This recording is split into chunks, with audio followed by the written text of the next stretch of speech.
ça c'est sûr. On a plus de thèmes à dire ce soir parce qu'on a deux brasseries qui ont fait le déplacement ici, donc une qui rend hommage ce soir, et c'est la brasserie de la Goutte d'Or avec Thierry qui y a tout juste un an là. Et pour l'occasion, on a plusieurs.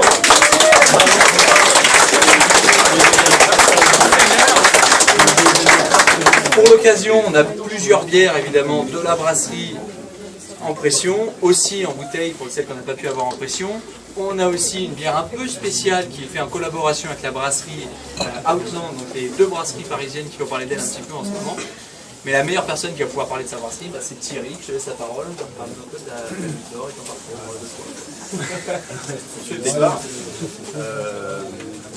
Et merci à la Toulouse de m'accueillir pour fêter le premier anniversaire de la brasserie. Donc on est effectivement on est tout jeune. Et en plus de ça, sauf erreur de ma part, on fête cet anniversaire dans un établissement qui vient de souffler sa première bougie aussi, qui est blindé tous les soirs, qui prouve que la bière de qualité a un public. Oui. Et voilà, on savait déjà, nous on y croyait, maintenant vous en êtes la preuve vivante, et ça c'est cool. Et donc le travail qui est fait permettra de développer à l'avenir, et ça c'est certain, le monde de la bière, et pourquoi pas à Paname. Voilà, voilà, on peut le faire à Paris. On en est fiers, on travaille pour ça, on est content d'avoir réussi à installer une petite brasserie toute humble et modeste en plein cœur du 18e, donc du coup avec les avantages et les inconvénients que ça représente. Vous imaginez ce que c'est que de décharger des bouteilles, des palettes. Non, vous imaginez pas, il y a deux, trois personnes, je sais, qui savent de quoi je parle. Donc voilà, mais bon, on tient le cap, on est là ce soir et on est hyper content, on vous en remercie, vous êtes nombreux, c'est super. Et j'espère que vous aurez du plaisir à boire nos bières, autant qu'on en a eu à les faire, même si là aussi certains savent de quoi je parle, il y a aussi un peu de douleur dans tout ça, et c'est ça qui fait le charme de notre métier. Voilà. Je voulais remercier encore une fois la Toulouse, ça c'est fait. Je vais laisser, avant de laisser la parole à Romain qui va nous parler de French Kiss, donc la bière que vous avez tous bu, si ce n'est pas le cas. Qu'est-ce que c'est que ce bordel? On va descendre tous au verre et vous en prenez une. C'est sympa, c'est gentil. Auquel cas, si vous ne l'avez pas encore bu, vous pouvez vous embrasser, c'est un peu le thème. Donc, j'en dévoile pas plus. Romain va rentrer dans le détail. Romain qui représente la brasserie Outland avec laquelle on a collaboré pour cette bière et qui à la fois comme mémoire, c'est moche, hein, c'est ça qu'on célèbre.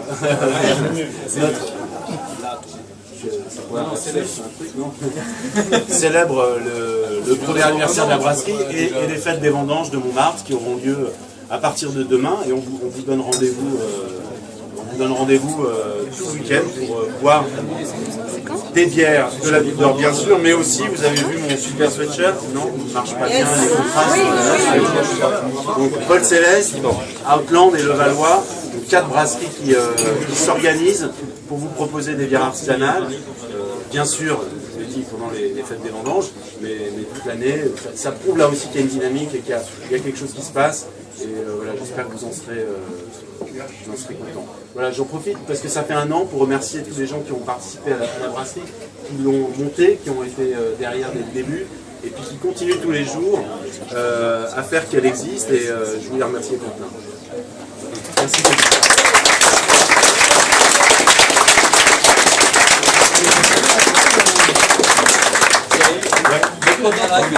Voit le coupable ce soir, il sera là toute la soirée, il va vous poser des questions toute la soirée. Juste, il va y avoir Romain, si tu veux bien dire un petit mot sur la brasserie qui participe à la collaboration spéciale de la bière French Kiss, justement. Déjà, merci à la Toulouse pour le travail que vous faites pour la bière, qui est quand même un beau produit. Vous êtes en train de le montrer et c'est chouette, donc bon anniversaire et bravo. Donc pour le côté lèche, maintenant on va s'arrêter. On va parler un petit peu de notre gueule parce qu'on est là pour ça. Je reviens aussi un petit peu sur la démarche de Thierry que je trouve vraiment chouette, où il est implanté quartier où il a vécu, ça lui tenait vraiment à cœur, il s'est implanté là. Et c'est quand même le seul endroit où toi tu es à l'intérieur en train de te faire chier et grapper du raisin. Tu vois des mecs en train de fumer un gros bédo et un quart d'heure après tu vois une bande de condés devant, comme s'il n'y avait personne à l'intérieur, à part ça tout va bien. Donc il faut aller le voir chez lui.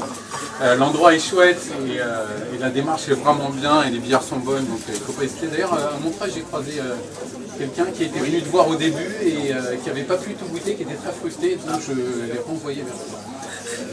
Donc voilà, Seine-Saint-Denis 18e, on marche ensemble. Donc bon, moi je ne suis pas brasseur pour Outland, donc je suis pas l'artiste dans cette affaire. J'ai juste eu la chance de participer à cette aventure et j'en suis très content.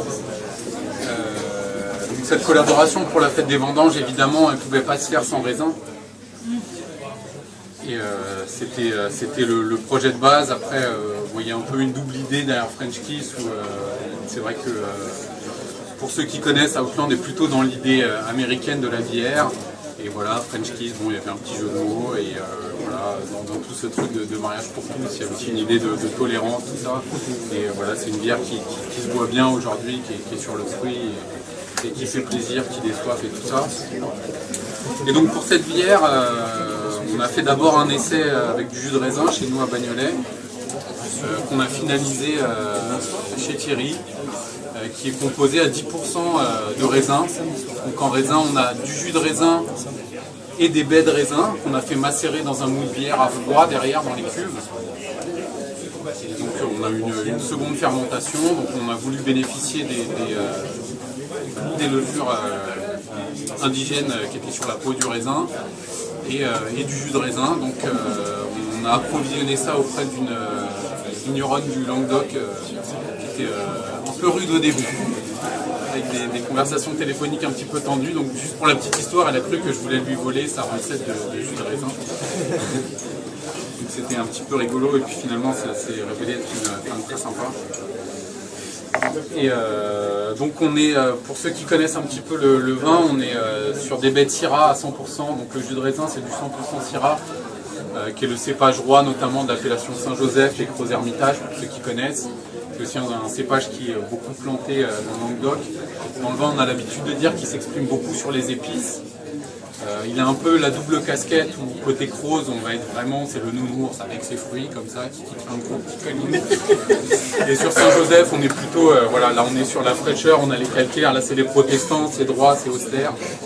Mais on a toujours cette finale très épicée qui ne se ressent pas encore dans la bière, mais en fait l'idée de cette bière c'est vraiment de la faire vieillir et de voir un petit peu ce qu'elle va donner.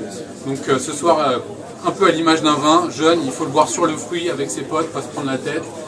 Mettez-en de côté et rebuvez dans 6 mois, 1 an.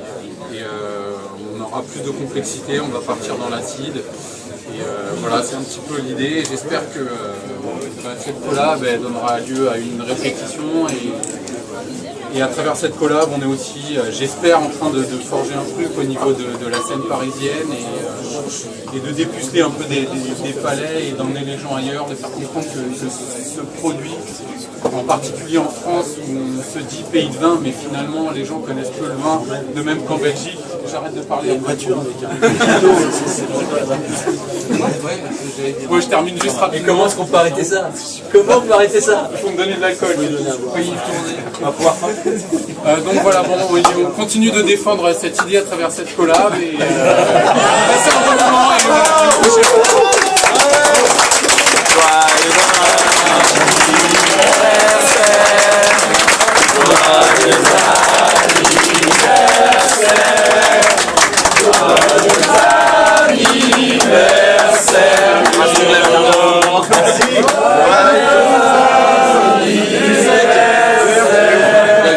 Allez, souffle-nous ça. Salut. Ouais.